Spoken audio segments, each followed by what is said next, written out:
My name is Robin Pickard. I'm Managing Director of Form Health. It's my absolute delight to introduce you to Kevin Cairns, who is the principal of and founder of Metriks. Kevin is a graduate at the University of Waterloo and has got over 200 years. Kevin, if you've got over 200 years experience, your moisturiser is doing amazingly. You've got 20 years experience in teaching functional evaluation.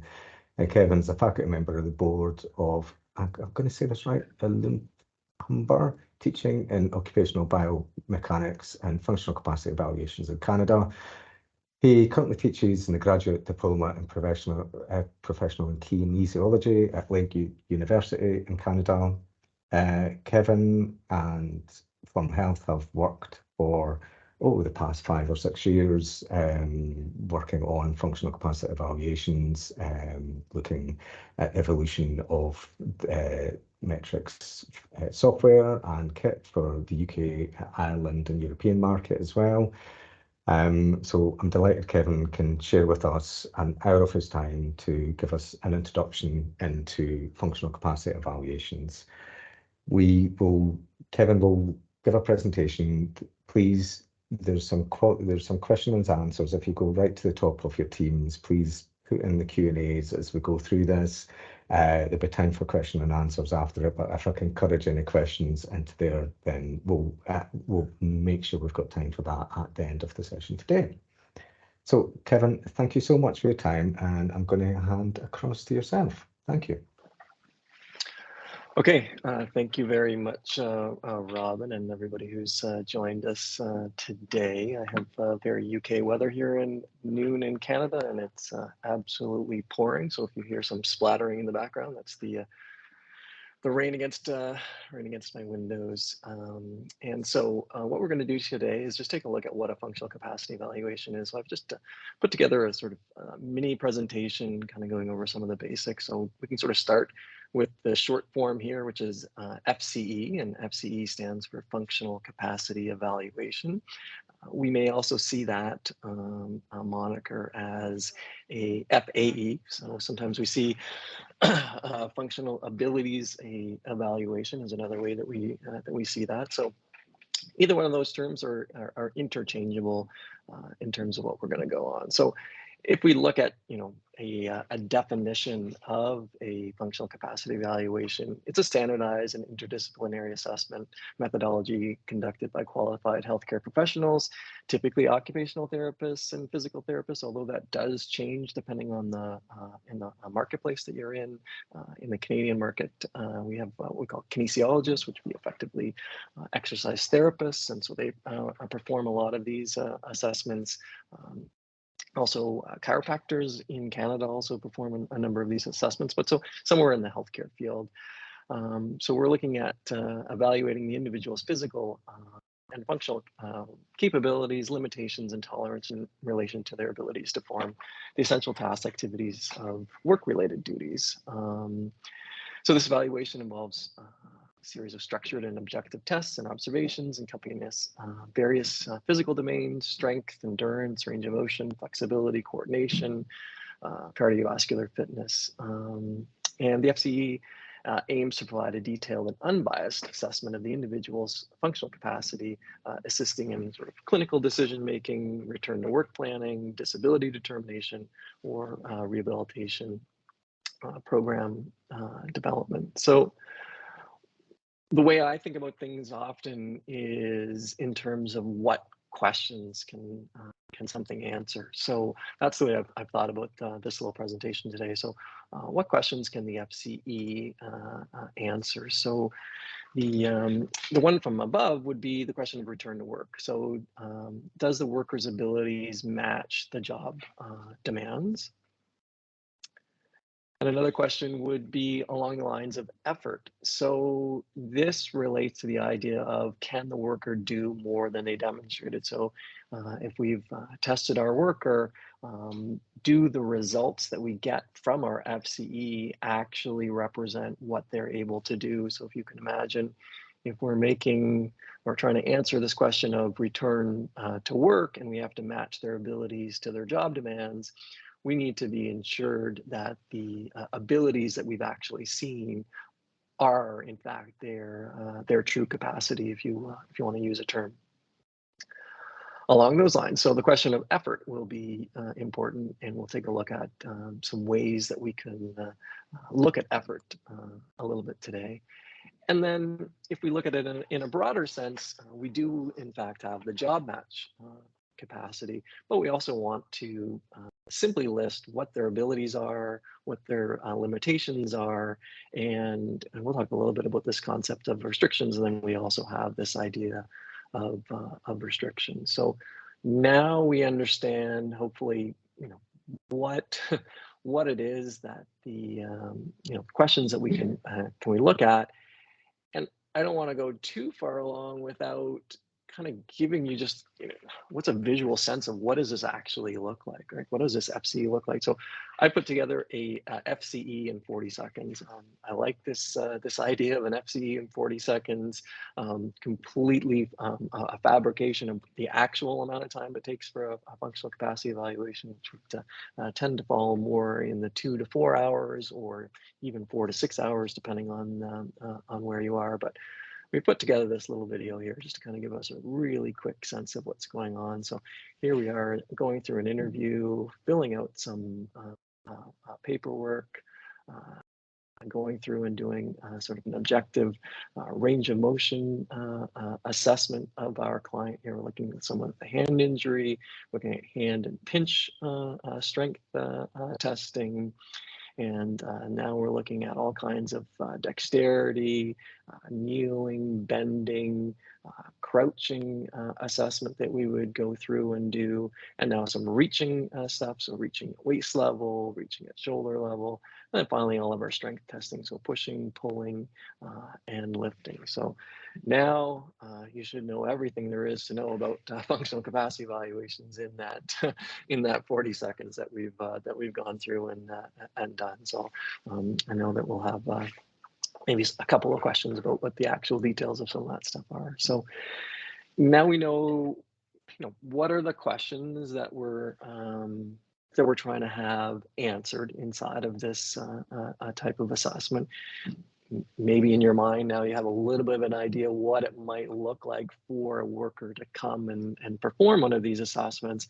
Let's just think about how is it that a worker actually ends up in that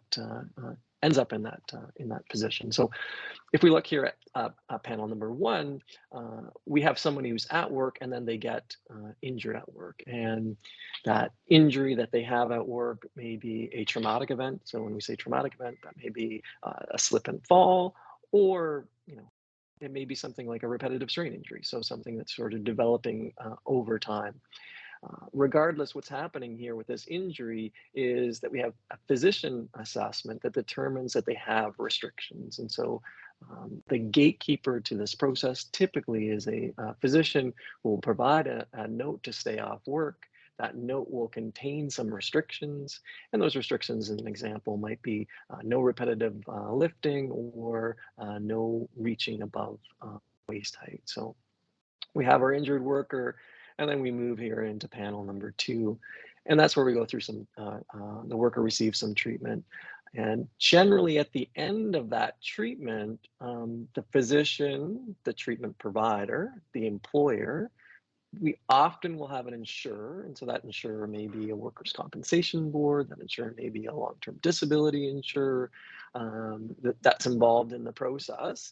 And the worker consider the return to work process. So the initial trigger was set in motion by our physician with this note to stay off work. And now we're sort of at the end, and we need to decide what can we do for return to work. So this is where the FCE comes in. And so the FCE is going to measure the worker's abilities to perform their job demands.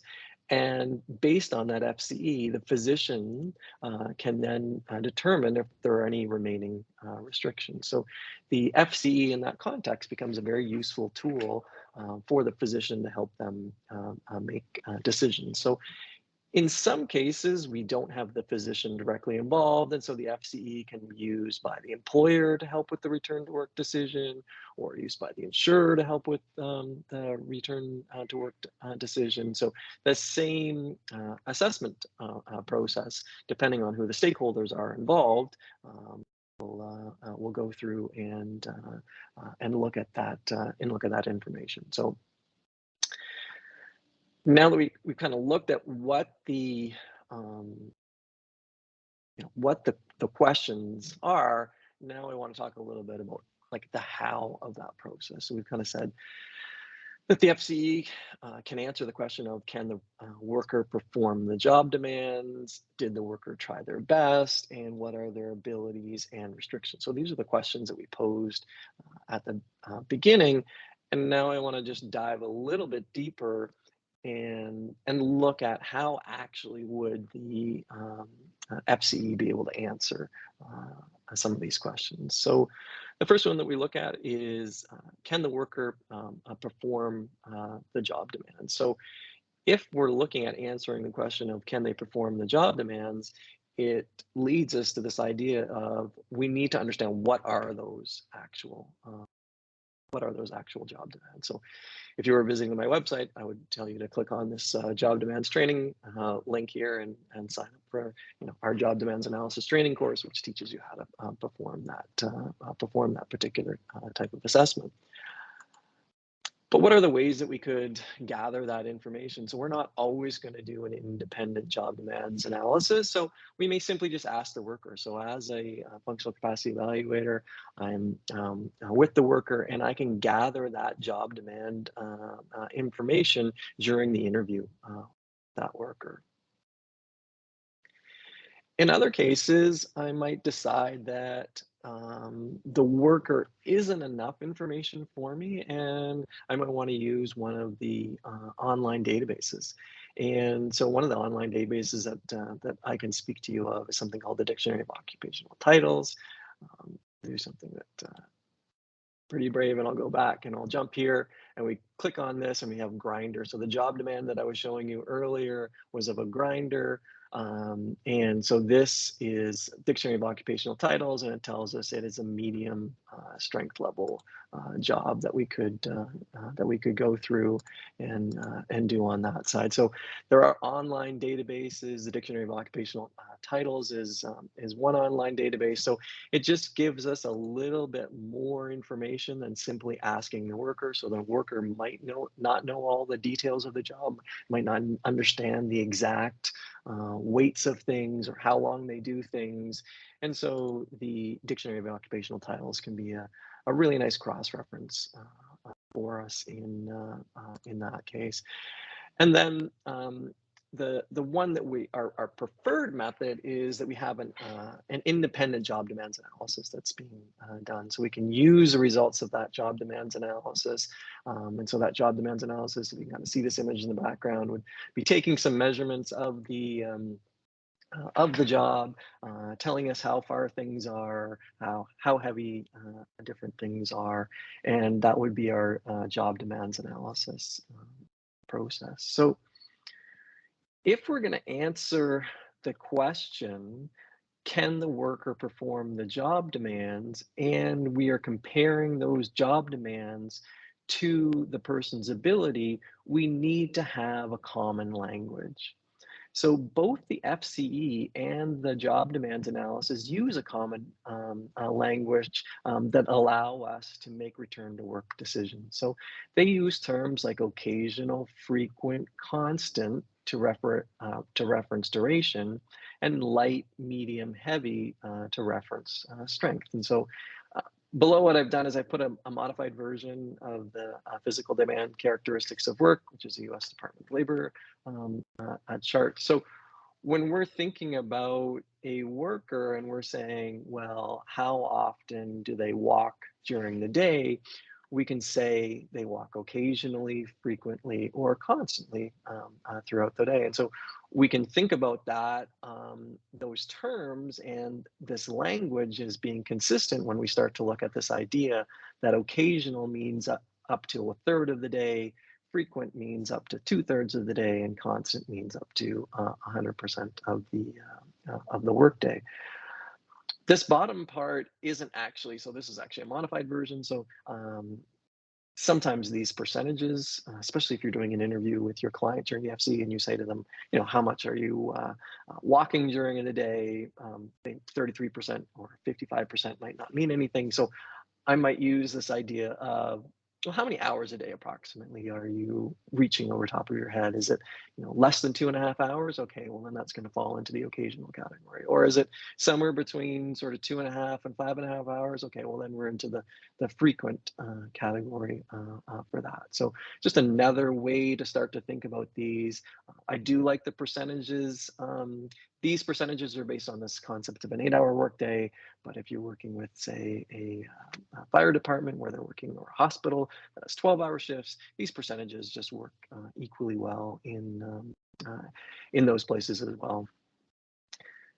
But sometimes the idea of hours or percentages don't ring true with the worker. So another way to look at this is just the number of repetitions that they might do. And so sometimes we could say, well, are you reaching over top of your head, like in a day, like more than 100 times or less than 100 times? Or if they have a hard time thinking about their whole day, I would say, what about in 1 hour? Are you doing that more than 12 times in an hour, or less than 12 times?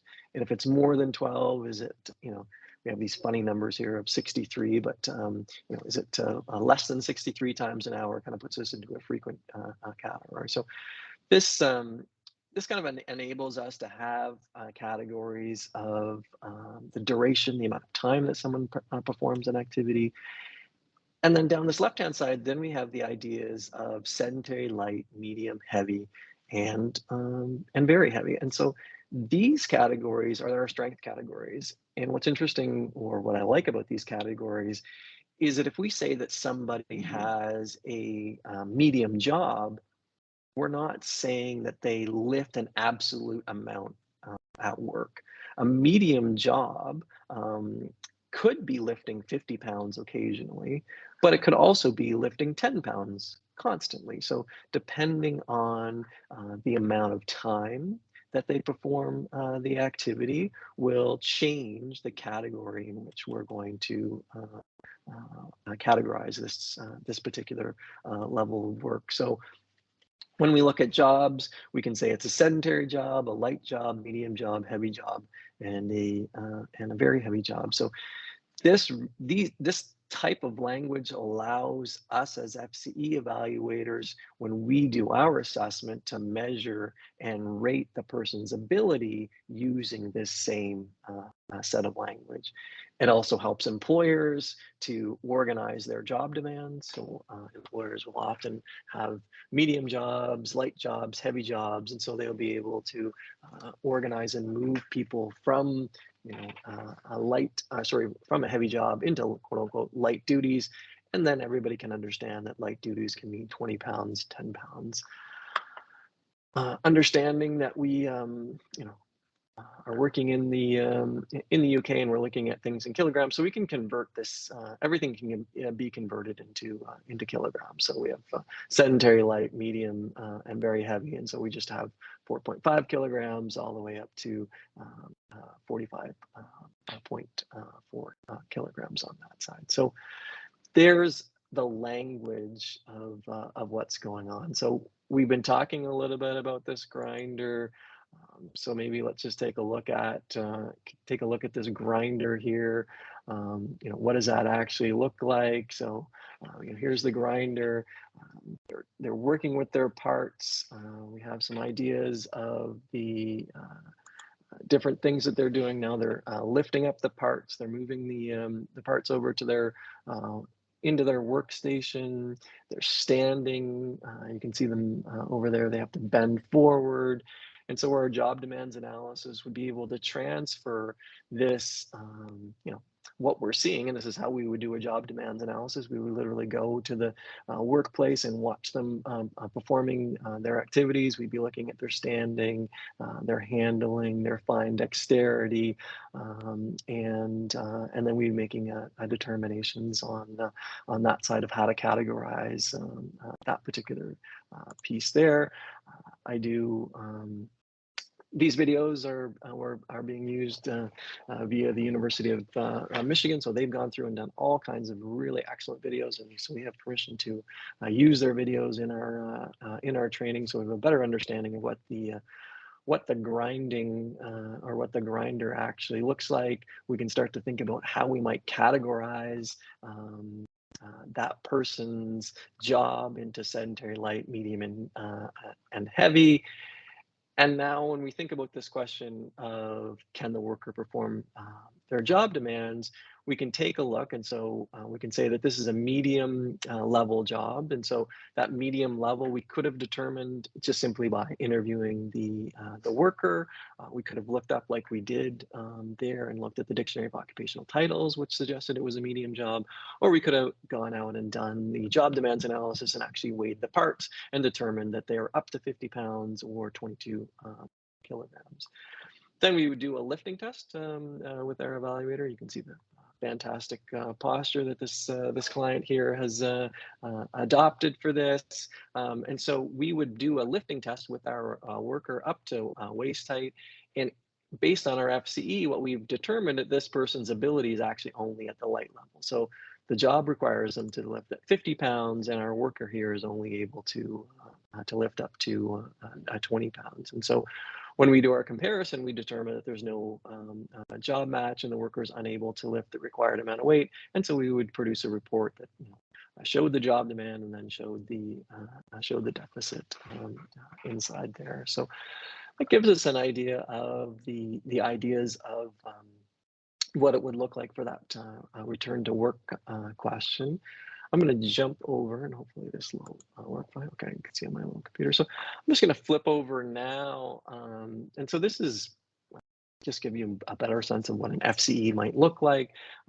This is the metrics data collection platform that we have inside of here. And so if we're performing our functional capacity evaluation and we did our testing on the worker, we could input that they're lifted up to 20 pounds, and we stopped that assessment for safety reasons. We can monitor their heart rate. We could take a look at their pain levels, and then we could look at asking them to rate their ability inside there. So when we looked at that video really early on, part of that video, there was an intake interview. We've already talked about entering the job demand. So we would be entering the job demand information into the platform inside of here, taking a look at how much fine dexterity, how much handling, what the requirements are for lifting are. And so we could put in waist to shoulder, 50. We could go through a full body range of motion with our client, pinch grip, non-material handling, which would be things along the lines of the reaching stuff that we saw in that video, and then non-material handling in terms of kneeling, bending, and crouching. So if we look at what the software is actually taking a look at and doing, then we could look at, say, something like their range of motion, and we might be interested in their neck range of motion here, and we could see that they scored at 40 degrees was the amount of neck flexion that they would have.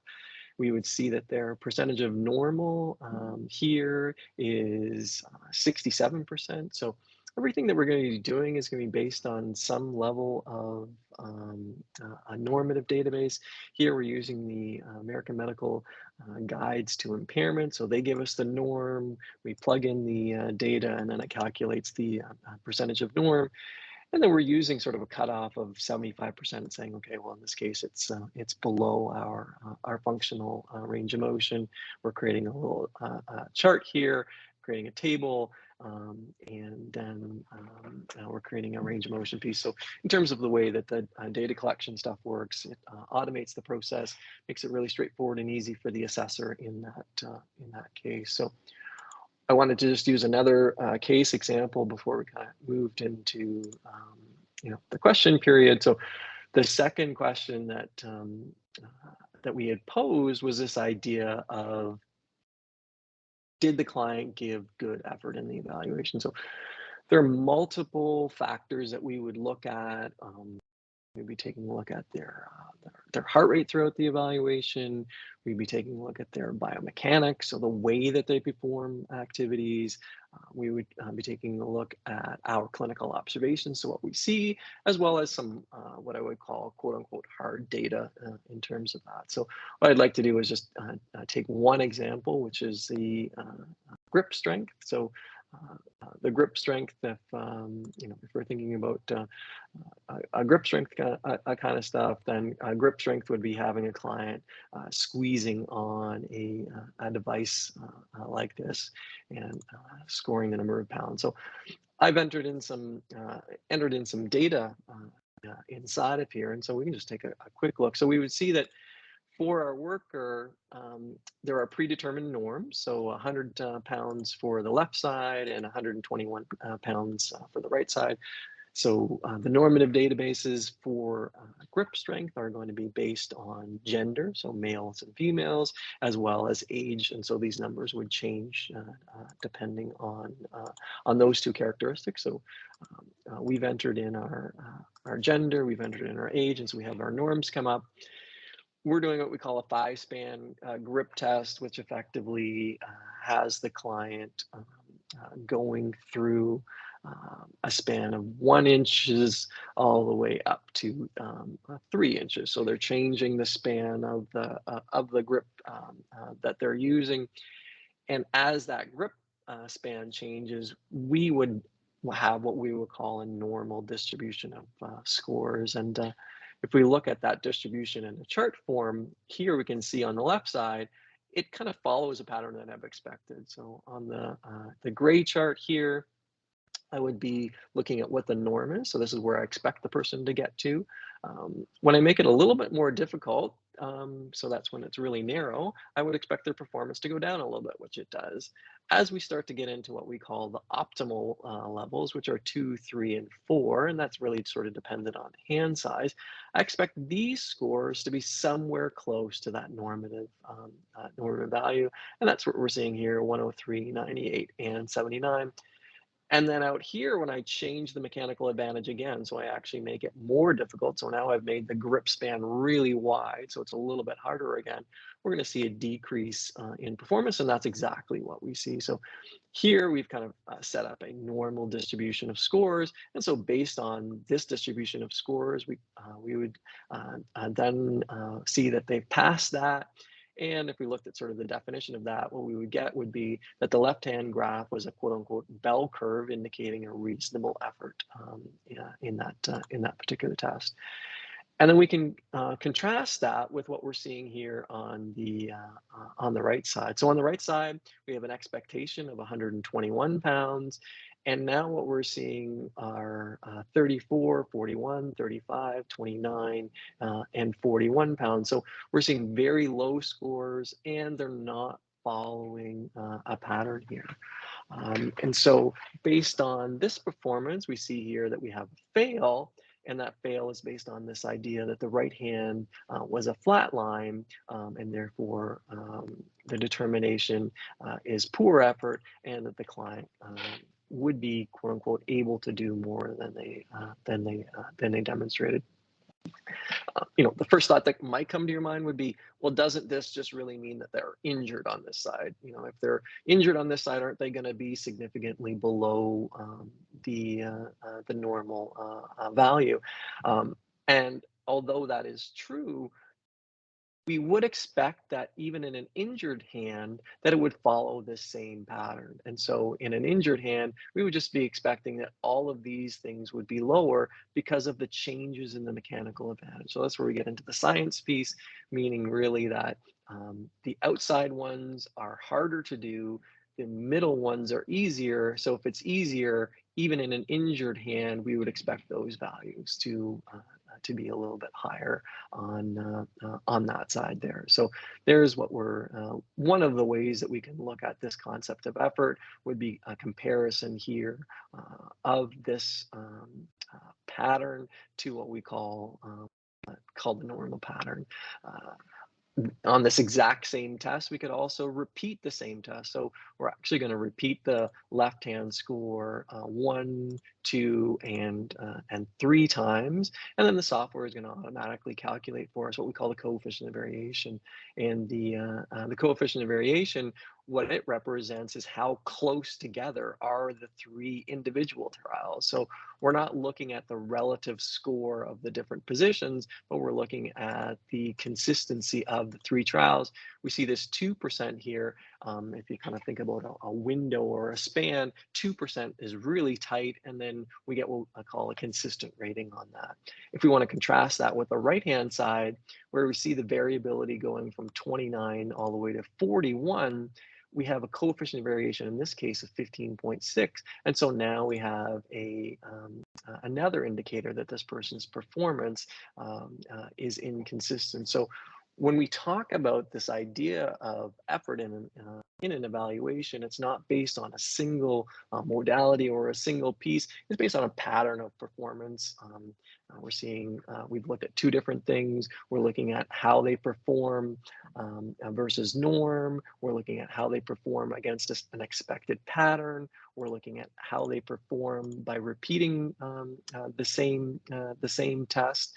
And then we could also look at some other things. We could start to look at their heart rate performance, and we could look at their pain level. And we could look at a comparison between their heart rate and what we call the rating of perceived exertion. And so this concept of rating of perceived exertion is how hard did the client actually think that this test was? So on the left-hand side, they said it was a 16, and on the right-hand side, they said it was a 17. And so the relationship that we're looking for between the heart rate and the rating of perceived exertion is effectively like 10 times. And so what we're really expecting is that if the heart rate is a 67, we were expecting that the board would be a 6 or a 7 on that particular side. If their heart rate is 120, we would be expecting that their rating of perceived exertion would be somewhere around a 12. And so we can see in both of these examples, the client thought or the worker thought that it was significantly harder to perform the test than their heart rate actually represented. So again, because their heart rate didn't get as high as their expected board numbers, then we can be confident in being able to say that this client was able to do more than they demonstrated.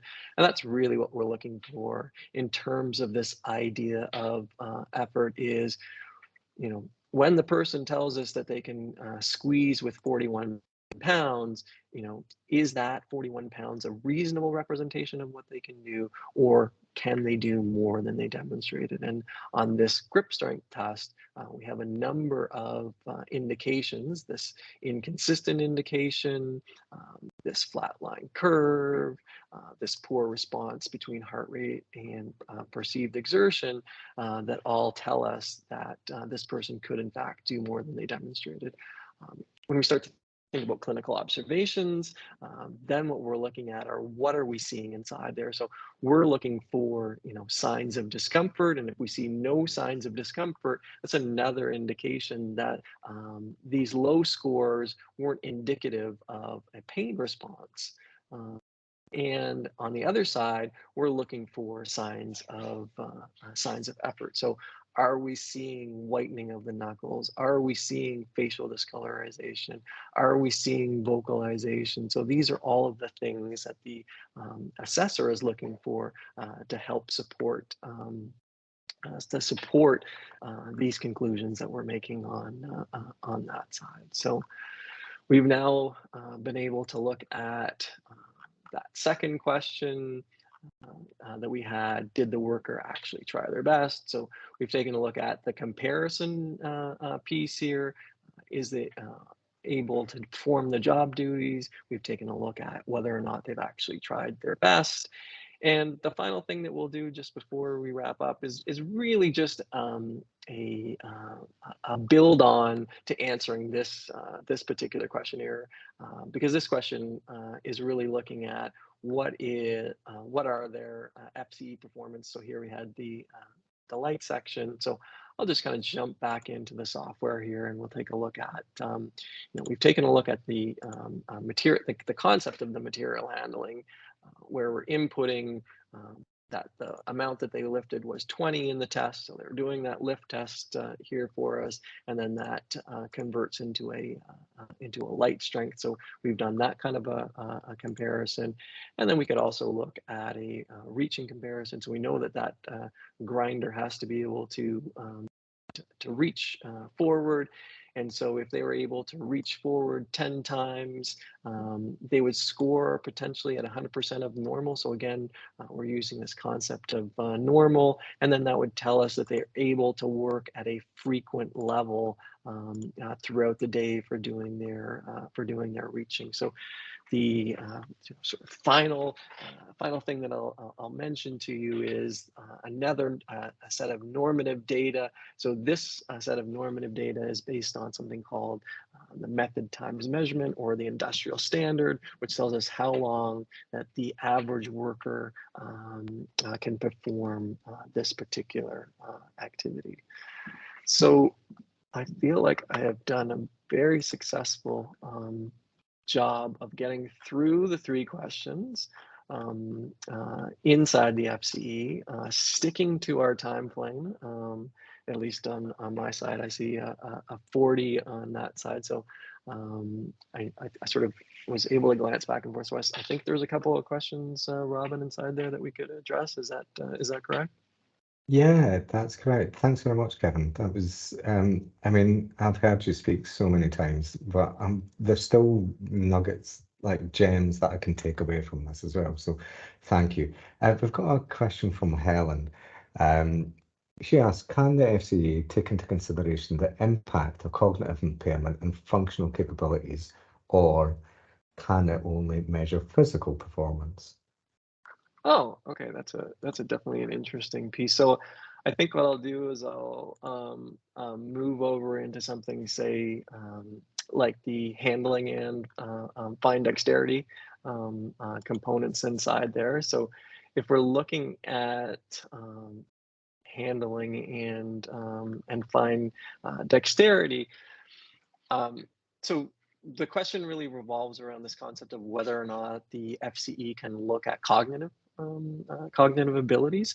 And there are very detailed cognitive assessments that you can go out and perform. We're actually associated with a company called Brain Effects, which does a sort of 2-hour cognitive assessment on their side. So, but having said that, if we're looking at cognitive performance, one of the things that we can look at is how well do people understand instruction. So when we give instructions in a particular assessment, we set up a series of pegs on one side, and then we instruct the client to move those pegs in a particular order. Then we can start to look at some level of cognitive ability on that side. So it does have a limited cognitive component to it.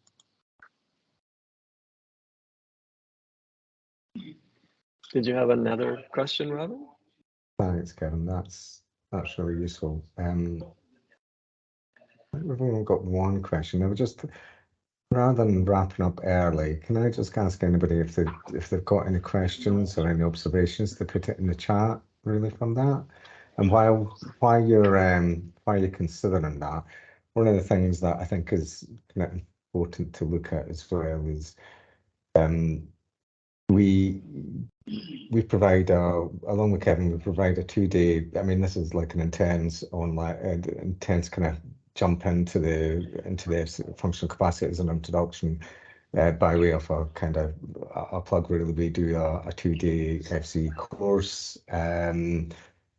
One coming up in Milton Keynes, which I can send everybody details on the 23rd and 24th October, and on the 26th and 27th of October in Ireland as well. So if you want to learn a little bit more about it, then get to some time to spend with your peers and more time with Kevin to understand, I guess, how you move through this, then yeah, we get nothing but absolutely amazing feedback from all the delegates we've been on it so far.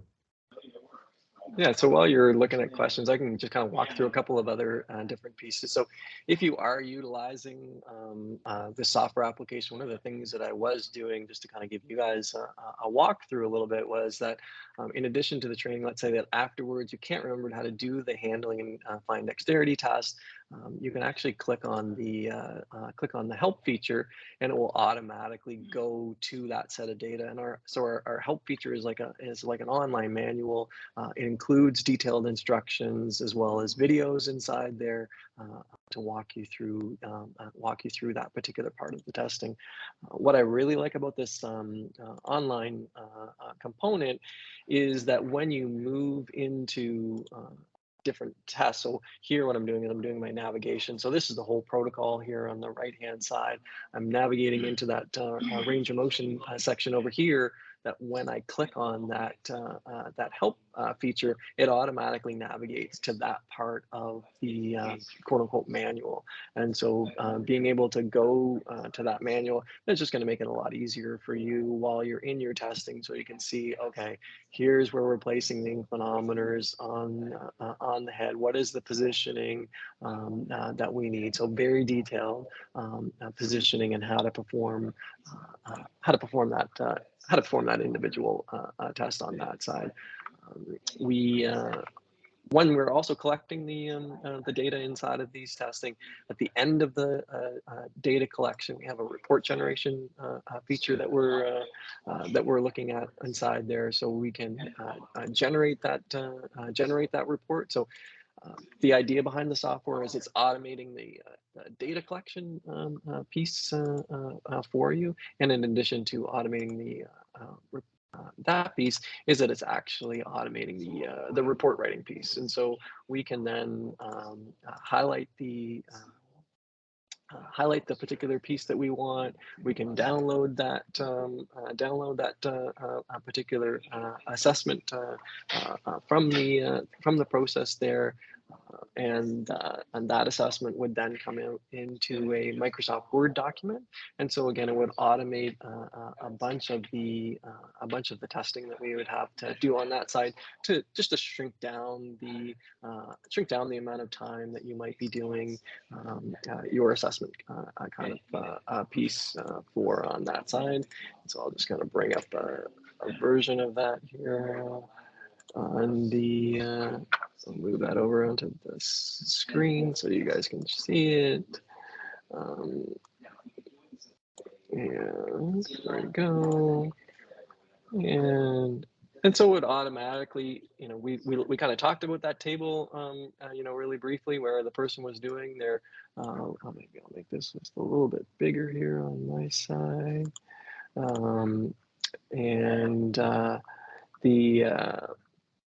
Talked about that table here. We got low lifting, their FC performance was at the light level. That then means 11 to 20 pounds occasionally, 10 pounds frequently, and then we get that sort of concept of there being a deficit inside there. It puts in the tables and the charts and stuff for you.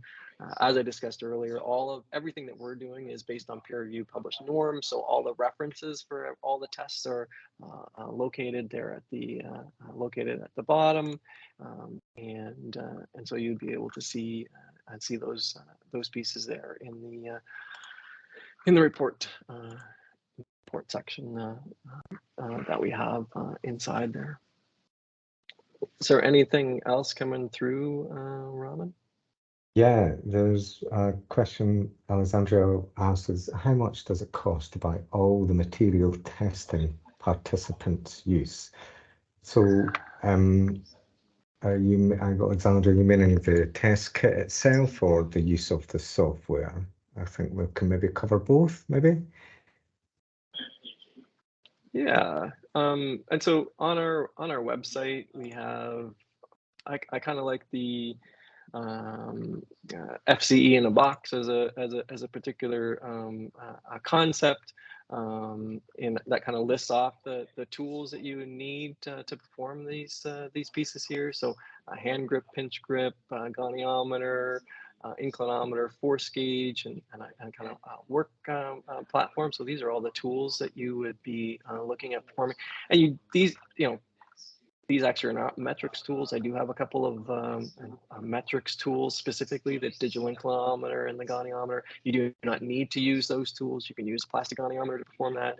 We have our own metrics force gauge. Again, you don't have to use that force gauge to be able to go through and do this piece inside of here. And so that kit, that this whole piece comes as a particular kit, and then in addition to that, we are recommending a couple of other lift boxes, a little ladder inside of there. So Robin, I can't remember off the top of my head what the pricing looks like in UK, but it's a couple of $1,000 is probably what I tell most of my clients anyway.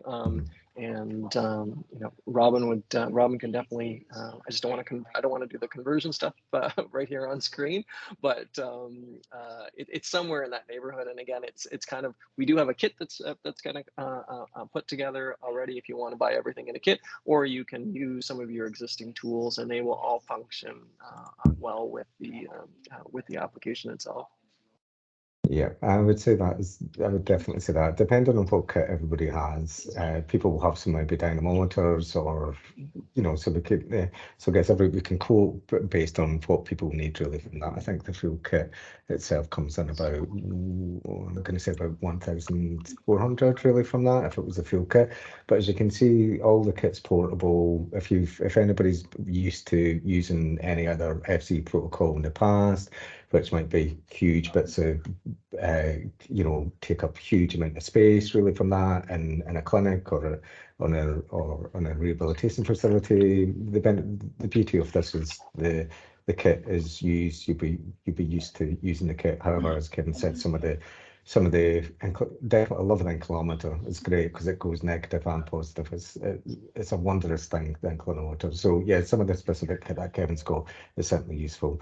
The software itself costs, standard price for that is £35 per use really from that. So that again in itself, if you're looking at clinician time, the majority of clinicians are fantastic. They really want to use that assessment time and really shorten your report time really from that and see more people really from that. So the beauty of using the software as well and the report generation that Kevin's demonstrated is that you're really, really cutting down on the report time, and you get some fantastic objective validity, reliability, some good charts in there as well. So the output of that, and if anybody wants to see some sample reports, we can send them around after this evening as well.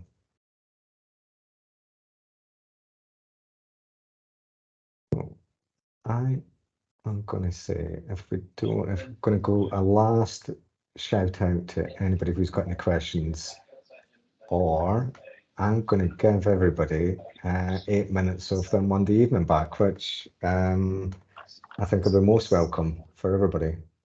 So no more questions. Kevin, thank you so much for your time and sharing with us today an introduction to FCEs. And so we can send out we can send out this link as well, Robin, after. So so that if people want to look at this is a live page, and so you'll be able to go back, and if you want to review any of the stuff or share it with anybody, you can look at the presentation online that way as well. Perfect, I will do. So we'll get all those sent out and also send a recording out to everybody. So if you have got colleagues who missed it today, then please share the recording with them as well.